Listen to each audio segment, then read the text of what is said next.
நிஃப்டியோட previous close 24,173ல முடிஞ்சிருக்குங்க. இப்போ வரைக்கும் நம்மளோட ஃபியூச்சர்ஸ் வந்துறாங்க ஒரு 80 பாயிண்ட்ங்க பாசிட்டிவ் ட்ரேட் ஆகிட்டு இருக்கு.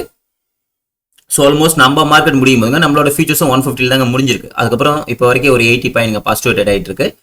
இது எப்படி நம்ம மார்க்கெட் ஓப்பனிங்ல இம்பாக்ட் பண்ண அப்படின்னா, ஸோ நம்ம மார்க்கெட் முடிஞ்சது 156ங்களா, போஸ்ட் மார்க்கெட் 173ங்க.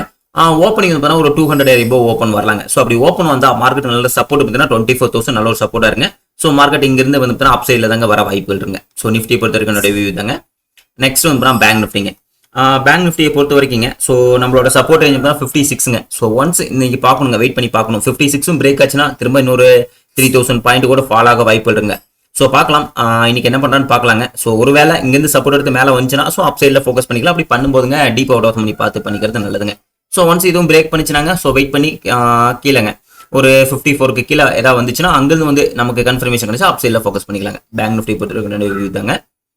நெக்ஸ்ட் வந்து மிட் கேஃப்ங்க.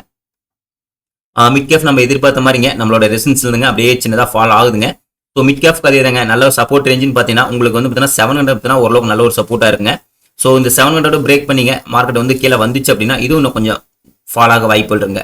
ஸோ என்னை பொறுத்த வரைக்கும் ஃபோக்கஸ் பண்ணணும்னு நினைக்கிறீங்க மிட் கேஃப்ல கீழே வந்துட்டு திரும்பிச்சுன்னா எல்லாம் அப் சைடில் ஃபோக்கஸ் பண்ணலாங்க. ஏன்னா மிட் கேஃப் வந்து ஒரு ரேலி ஸ்டார்ட் ஆச்சுன்னா இங்கே பாருங்களேன் கீழே பைங் வந்துச்சுங்களா அப்படியே பொறுமையாக வந்துகிட்டே இருக்குங்க. அதே மாதிரி செல்லிங் ட்ரிகர் ஆச்சுன்னா அதே மாதிரிங்க. ஸோ அப்படியே பொறுமையாக கீழே வந்துகிட்டே இருக்கும். என்னை பொறுத்த வரைக்கும் நல்ல ஒரு கன்ஃபர்மேஷன் வந்ததுக்கப்புறம் அப் சைடில் ஃபோக்கஸ் பண்ணலாங்க. பண்ணும் போதுங்க டீப் அவுட் ஆஃப் பண்ணி போய் பார்த்து செல் பண்ணிக்கிறது பெஸ்ட்டுங்க. மிட் கேஃப் பேங்க் நிஃப்டி ரெண்டுலையுமே ஒரே மாதிரி தாங்க. பண்ணும்போதுங்க டீப் அவுட் ஆஃப் பண்ணி பார்த்து பண்ணுங்க. ஸோ நிஃப்டியில் ஓஐ வந்து பார்த்தீங்கன்னா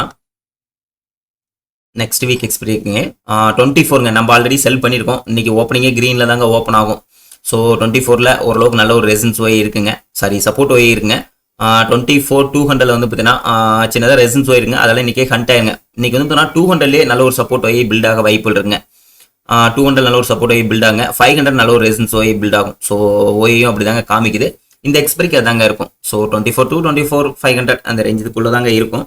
ஸோ வெயிட் பண்ணி பார்க்கலாங்க. மார்க்கெட் ஃபஸ்ட்டு எப்படி ஓப்பன் ஆகுன்னு பார்த்துட்டுங்க. அது மாதிரி யாராச்சும் நியூவாக என்ட்ரி எடுக்கணும்னு நினச்சிங்கன்னா லைவ் போகிறேங்க. லைவ்ல பார்த்துட்டு பிளான் பண்ணிக்கலாங்க. தேங்க்யூ.